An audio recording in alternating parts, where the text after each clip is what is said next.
Cerita dongeng kuda bersayap api. Dahulu, di pedalaman Rusia, memerintah seorang raja yang kaya dan berkuasa. Daerah kekuasaannya kaya akan tambang batu bara, perak, permata, sedangkan rakyatnya hidup makmur serta setia kepadanya. Hanya satu yang didambakan raja, yakni seorang putra pewaris tahta. Setelah bertahun-tahun menunggu, Putri Sophie, permaisuri raja, melahirkan seorang anak laki-laki yang tampan dan diberi nama Pangeran Aran. Raja permaisuri sangat bahagia. Di seluruh negeri diadakan pesta, hadiah-hadiah dibagikan.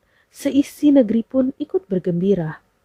Sayang, ada satu orang yang tidak puas. Dia adalah sepupu raja, namanya Adipati Olaf.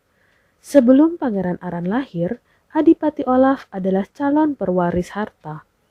Sejak kelahiran putra mahkota, kedudukan Adipati Olaf tergeser. Dia bukan lagi pewaris tunggal tahta kerajaan. Iri hati dan dengki meracuni pikiran Adipati Olaf. Dari hari ke hari, putra mahkota tumbuh makin besar, tampan, pandai, dan semakin dibenci oleh Adipati Olaf. Akulah yang harus mewarisi tahta kerajaan. Aku! Sumpah Adipati Olaf sambil memikirkan rencana jahat untuk menyingkirkan putra mahkota. Suatu malam, Adipati Olaf menculik putra mahkota dan melarikannya ke gunung-gunung. Akan kubuang makhluk sialan ini di tempat yang tidak akan mungkin ditemukan orang, geramnya. Dengan demikian, aku akan diangkat kembali menjadi pewaris tahta.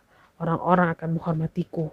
Adipati yang licik itu pun meninggalkan putra mahkota yang masih kecil di lereng gunung terpencil, lalu kembali ke istana. Bangsawan itu tidak tahu bahwa di gunung-gunung yang sunyi tidak hanya batu karang atau salju saja yang ada, tapi ada juga hal-hal yang ajaib.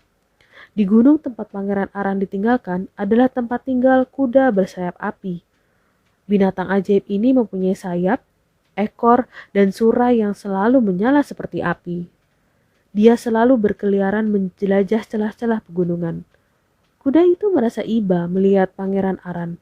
Digendongnya Pangeran Aran itu dan diterbangkannya ke gua tempat tinggal peri-peri salju. Peri-peri salju lalu merawat dan mendidik Pangeran Aran hingga ia tumbuh menjadi seorang anak muda yang tampan, gagah, pandai, dan pintar bermain musik.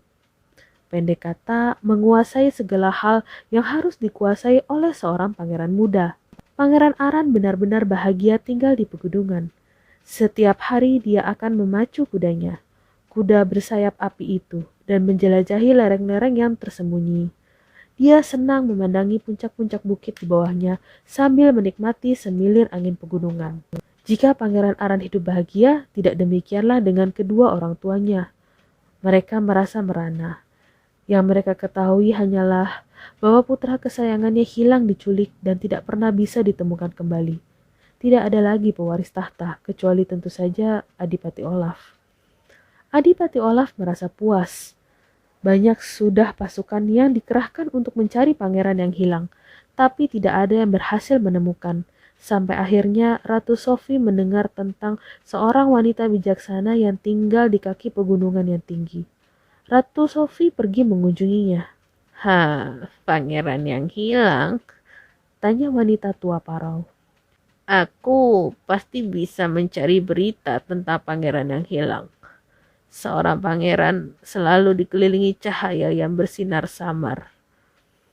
Wanita arif seperti aku ini bisa melihat dan merasakannya, meskipun dari jarak yang cukup jauh.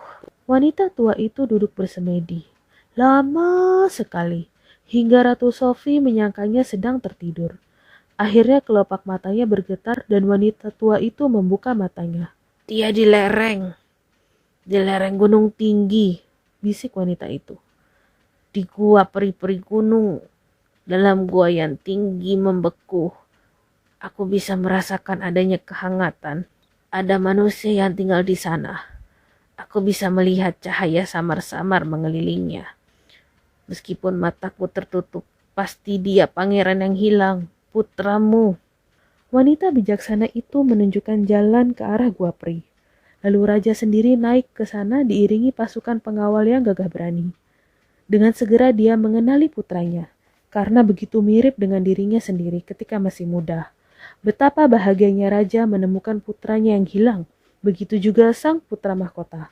Peri-peri salju mengizinkan Pangeran Aran untuk kembali ke istana. Sudah sepantasnya kau kembali ke keluargamu. Tapi pamitlah dulu kepada kuda bersayap. Dialah yang menyelamatkan nyawamu. Pangeran Aran pergi menemui kuda perkasa itu. Aku akan selalu siap menolongmu, ringkiknya. Ambillah selai buluku, simpan baik-baik. Jika kau membutuhkan aku, masukkan bulu itu ke dalam air dan aku segera datang menyelamatkanmu. Dengan penuh rasa terima kasih, Pangeran Aran pergi ke istana ayahnya.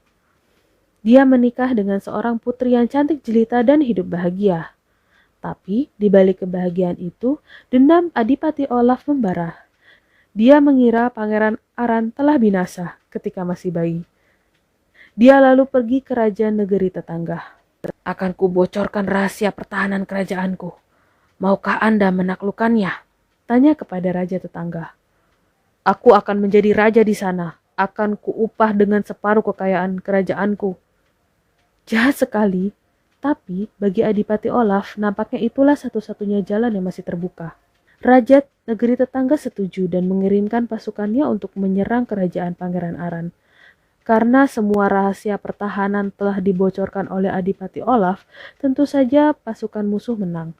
Raja dan Pangeran Aran melihat serbuan itu dari jauh. Mereka tahu bahwa Adipati Olaf telah berkhianat. Raja kecewa sekali, tapi Pangeran Aran tersenyum.